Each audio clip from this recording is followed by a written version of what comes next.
ঢালাই মাঠে এইটা হলো পিছনে পুরাতন মাল ভাই, এইটা। আর এটা হলো নতুন মাল।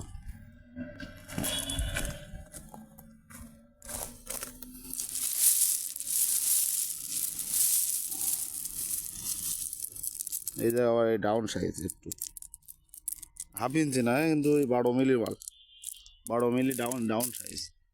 ওই এই মালটা সবচেয়ে ভালো মাল। এটা হলো ওভার সাইজ, আর মালটাও ভালো মাল, ফ্রেশ।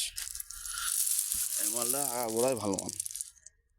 এটা ওভার সাইজ আছে, আর পিছনে পুরাতন মাল লাড্ডুয়া। 2-3 গাড়ি মাল হবে আর কি, ভালো।